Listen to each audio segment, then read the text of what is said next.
और सीरिया में सरकार गिरते ही इजराइल ने साम्राज्य विस्तार का ऑपरेशन शुरू कर दिया है। बेंजामिन नेतन्याहू ने कहा है कि इजराइल का उद्देश्य सीरिया से मंडराने वाले खतरे को खत्म करना है, इसलिए सेना को सीरिया पर हमले का आदेश दिया गया है। लेकिन तेल अवीव का मिशन ग्रेटर इजराइल अब आकार लेने लगा है। ग्रेटर इजराइल की परिकल्पना में सीरिया का बड़ा इलाका आता है, जिसको नक्शे में शामिल करने की जंग शुरू हो चुकी है।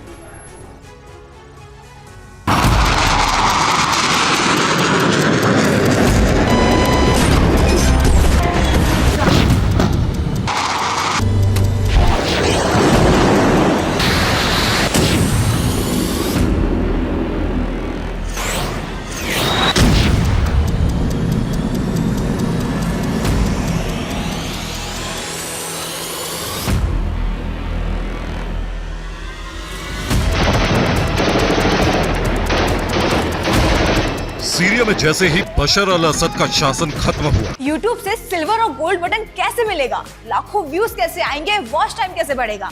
अभी डाउनलोड करें फ्रीडम ऐप और जाने कुछ स्पेशल सीक्रेट्स। इजराइल को साम्राज्य विस्तार का मौका मिल गया।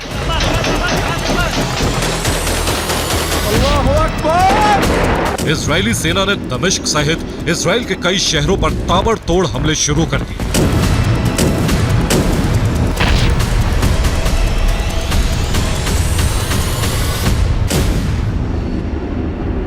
दमिश्क इजरायली बारूद की लपटों में घिर गया। इजराइल के हमले से सिक्योर जोन की कई इमारतों में आग लग गई। सीरिया के मेजे एयरबेस को इजराइल ने बमबारी करके ध्वस्त कर दिया। दमिश्क की सुरक्षा के लिए लगाए गए पंचर एयर डिफेंस सिस्टम पर क्रूज मिसाइल हमले करके उन्हें तबाह कर दिया।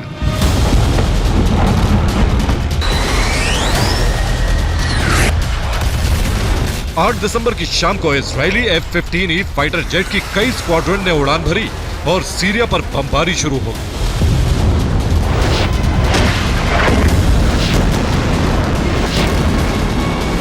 इजरायली सेना प्रमुख हर्जी हालेवी ने कहा है कि इजराइल का मुख्य वॉर फ्रंट अब सीरिया है। इजराइल अपनी सीमा के करीब किसी को नहीं आने देगा।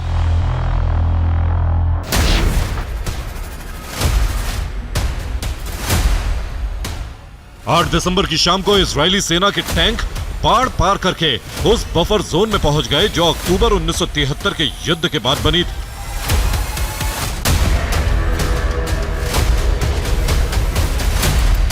इन टैंकों के सीमा पार करते ही सीरिया पर हवाई हमले शुरू हो गए।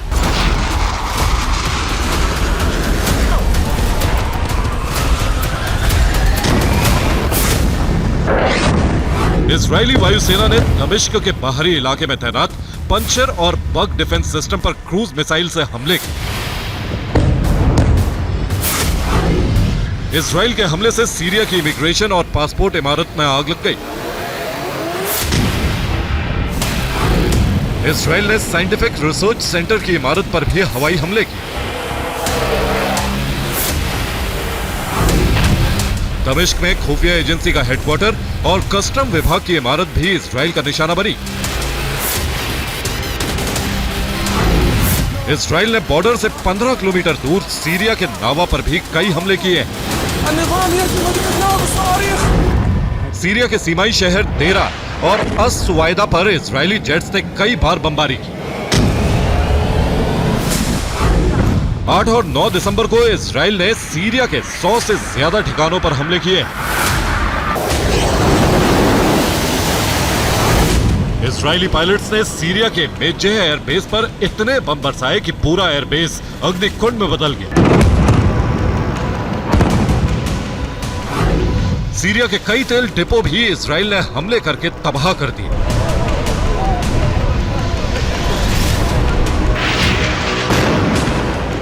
इजराइल के इन हमलों का टारगेट असद सरकार के हथियार गोदाम बने।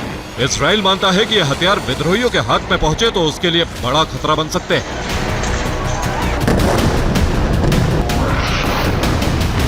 मेजे एयरबेस पर सीरिया के कई हेलीकॉप्टर ध्वस्त हो गए। इसके साथ ही सीरिया के कई मिसाइल गोदाम भी इजराइल का टारगेट बने। इजरायली सेना ने बशर अल असद के केमिकल हथियार गोदाम पर भी हमले किए।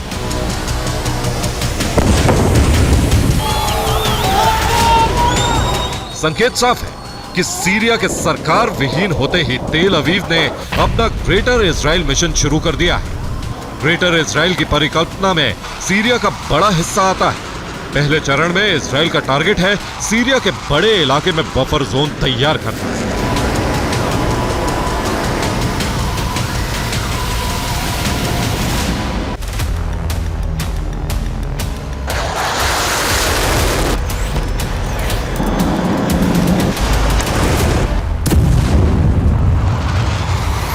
इस बफर जोन को बनाने के लिए इजराइल ने हमले शुरू कर दिए हैं। इजरायली सेना ने सीरिया के माउंट हर्मन इलाके पर कब्जा भी कर लिया है।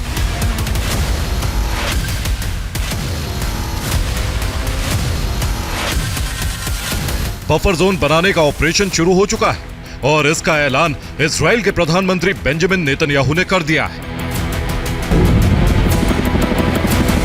बेंजामिन ने भले ही इसे अस्थायी समाधान बताया, लेकिन गाजा में भी इसी तरह ग्राउंड ऑपरेशन शुरू किया गया था और अब इजराइल उसका विलय चाहता है।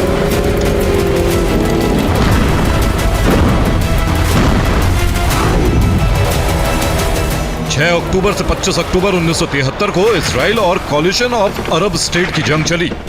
इजिप्ट और सीरिया के साथ शुरू हुई इस जंग के अंत में इजराइल और सीरिया के बीच समझौता हुआ।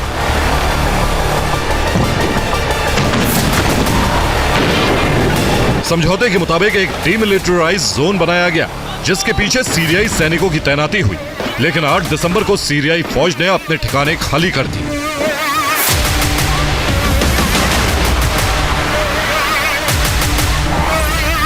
इसीलिए इजराइल का कहना है कि समझौता खत्म हो चुका है और इसी बहाने से बेंजामिन को इजरायली साम्राज्य के विस्तार का मौका मिल गया।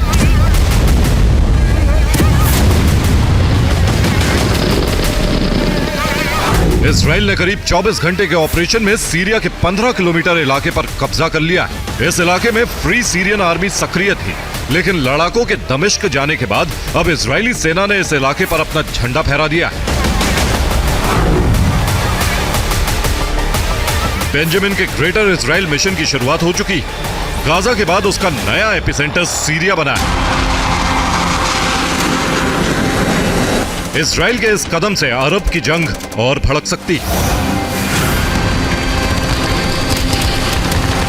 Bureau report, TV9 Bharatvarsh.